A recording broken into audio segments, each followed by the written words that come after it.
接下来要介绍的是我们工具箱里面的摆设。我们学校总共有4台，应该说操作总共有5台的机台哦。你现在看到的这一台是编号1号，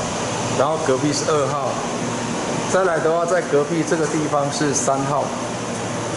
再过去的话这个是4号，后面还有一台在这里，这一台是东台的机台哦，它是我们学校里面唯一的硬轨机台哦。好，这是5号。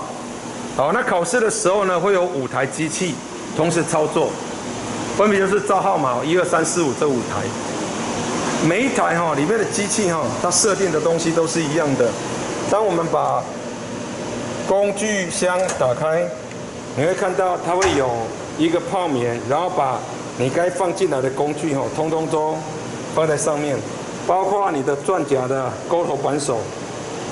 然后你的洗刀的钩头扳手，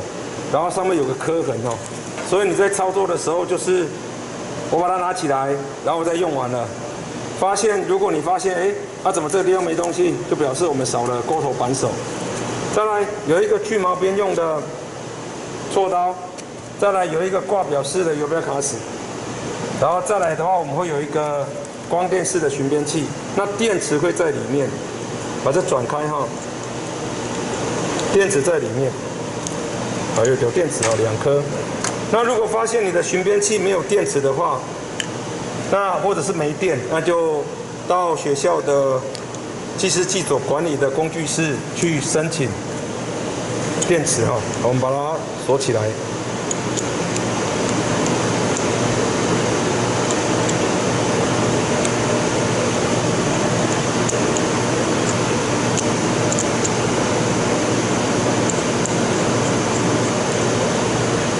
再来还有一个高度规，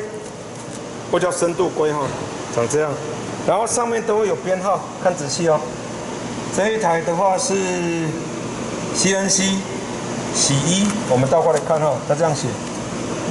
它写 CNC 洗床的第一台所以每一个都有编号，包括我们的游标卡纸后面也会有编号，它会写 CNC 洗床工厂，然后001看得到001就是指这一台的机器所需要的游标卡尺好，它挂上来之后呢，关起来之后，上面它会有一个放刀把的位置然后手刀架在隔壁，然后再来的话第2层，我们把第2层打开，第2层打开比较简单大概就是胶锤、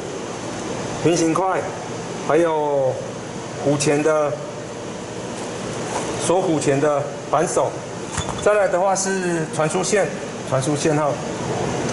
再来的话是我们的下方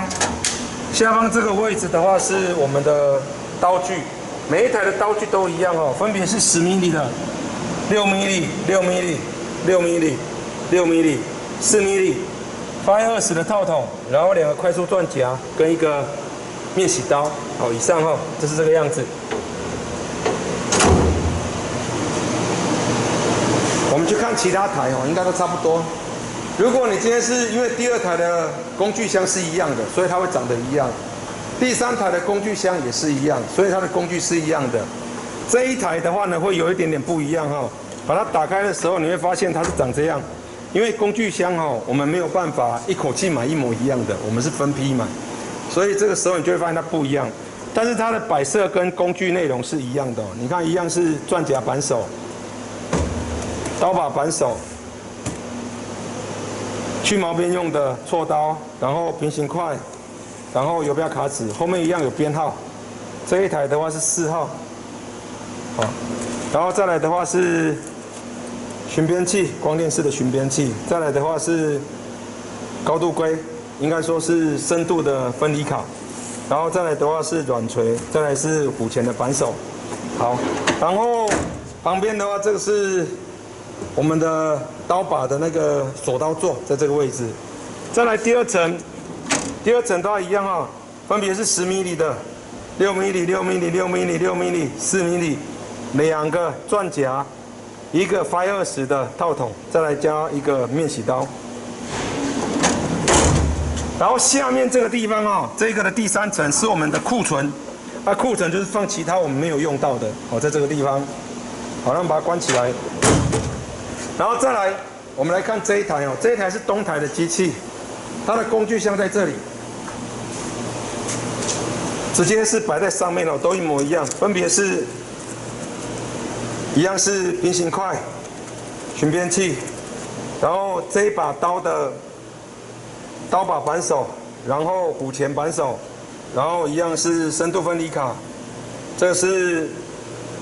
钩头扳手，钻夹的钩头扳手，然后游标卡尺、挂表的软锤跟修毛边的锉刀，然后刀也是一样哦，20 mm 的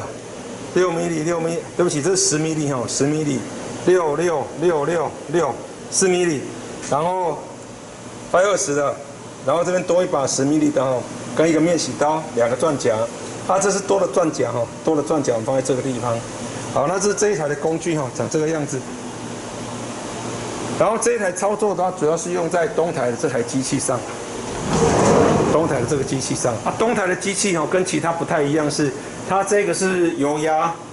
虎钳，所以在使用油压虎钳的时候哈，它会有分油压段，但是因为我们这台油压虎钳有一点故障，所以你在操作的时候你要特别注意哈，转到底之后进油压段一样要锁到底，避免它油压失效哈，油压失效。那这一台哦是检定的时候也是属于岗位5。所以考试的考生一定会用到这一台，所以要特别小心要特别小心。再来这一台换刀的时候跟其他台会不太一样这一台要换刀的时候，必须要让它那个主轴转到固定的位置转到固定的位置，我们叫做 M19 的功能这里有写 M19， 你必须要让主轴定位才能够换刀这一台要特别小心这一台。好来。然后这台的面板比较旧，它是法纳古0M的系统这台的系统比较旧，操作的模式跟面板也比较简略所以如果你是分配到这一台做操作的同学或者是考生，你必须要先来熟悉这一台不然的话，你很容易会因为你不懂得它的操作模式然后会浪费掉你很多操作的时间好，以上是我们的说明，再来。如果说它有时候会跳油料不足、润滑油不足，那润滑油不足它的安装的位置在后面。每一台机台的后面都有一个润滑油的油棒在这个地方。机器后方会有个润滑油的油棒在这里。如果这个润滑油的油棒太低的话，像现在看到这个润滑油是够的，就可以使用如果它太低的话，它会跳出那个润滑油油压不足那讯息如果出现这样，你就去拿那个润滑油，然后从这个开口加进去。记得加的时候不要超过它的上限不要超过它的上限。然后以上是我们机台的简单介绍简单介绍。那我们学校考试的话呢，原则上5台都会开有4台是一样的，因为我们的系统都一样都是0IMF。不管你是新旧都是一样的，所以你看到这一台有壳的，这一台是没有壳的。当初买没有壳的原因是因为要方便教学啦，就是在操作的时候，学生可以看得到。这一台在操作，因为是去年还前年新买的，所以就变成说，在教学上它是在密闭的机台里面就是有个壳把它盖在里面所以要操作的时候要教学比较会有困扰。所以我们教学都是以这2台为主，2台那操作的时候呢，就是5台都一起做那其中4台的操作模式是一样的，只有第5台东台这台的模式会比较不太一样好了，以上是这里的介绍。